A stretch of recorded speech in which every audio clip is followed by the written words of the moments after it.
John Donne was an English metaphysical poet, scholar, soldier, priest, and lawyer. Born in London, 22nd January 1572. His father also named John Donne, his mother Elizabeth Haywood, daughter of John Haywood.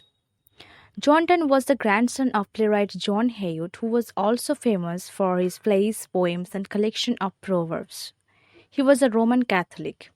His father died in 1576 when Donne was only 4 years old, and his mother remarried Dr. John Symons. He was educated at home by a Roman Catholic till he was 11, and after that at Hull, Oxford, and then Cambridge. But being a Catholic, he could not obtain a degree from any university.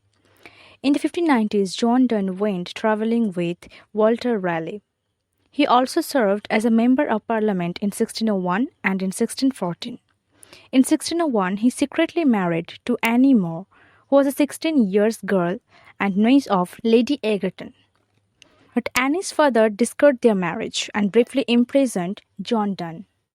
From 1590 to 1601, he wrote his satires, sonnets, and his elegies, but not published until 1633 after his death. He was the most independent Elizabethan poet. His poetry is full of wit, thought, and emotions, logical, analytical, and mystical. He was influenced by William Shakespeare.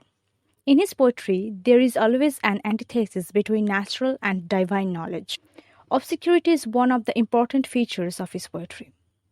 John Donne is the leader and the founder of the metaphysical poetry.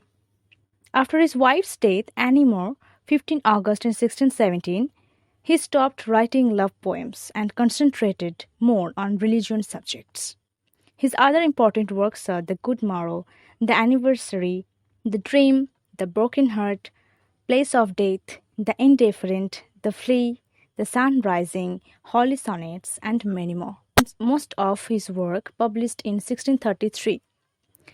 According to John Donne, love is not physical, rather it is pure and spiritual. He is also noted for his sermons and religious poems. He believed that those who die are sent to heaven to live eternally.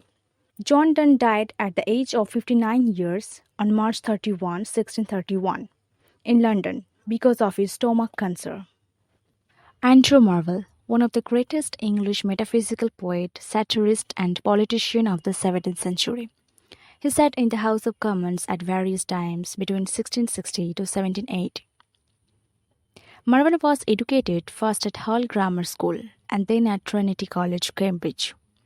His finest poems composed between 1651 to 53, when he was a tutor of Lord Fairfax's daughter at Nun Appleton House in Yorkshire. He wrote a poem on Appleton House. Andrew Marvell, when he was still at Cambridge, he published his first poem, Horatian Ode, which was written in Latin and Greek language. It's a short lyric poem written in 2 or 4 line stanzas. Marvell had mastered on 3 languages, including French, Italian, Spanish.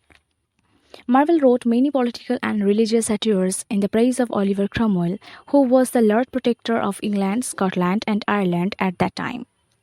Like Clarion's House Warning, The Statue in Stock Market, Loyal Scot. He also wrote a satirical character of Holland and many more. He criticized Roman Catholic views and monarchy. He has written 40 poems. As a metaphysical poet, he was associated with John Donne and George Herbert. He was colleague and a friend of John Milton. Marvell was deeply impressed and influenced by Donne's outlook on life and love. His poetry style is sharp and satirical and straightforward. The best of his individual poems are To His Coy Mistress, which was published posthumously in 1681. This poem is considered one of the Marvell's finest and the best recognized Carpe Diem poem. And the theme of this poem is conflict between love and time. The Garden, which was published in 1681, for Robert Boulter, and this poem was sent to the press by Mary Palmer. It was a romantic poem. In this poem, the poet explains the value of nature. The 9 stanza poem is written in rhymed couplets of iambic tetrameter. His other works are The Unfortunate Lover, which was published in 1649, A Dialogue Between the Soul and the Body, The Definition of Love, The Fair Singer, The Match, Eyes and Tears, On a Drop of Dew, The Canonet, Young Love, and many more. But not much is known about his personal life, but his housekeeper, Mary Palmer, who claimed to be his widow. Andrew Marvell died at the age of 57 in 1678, 16th August.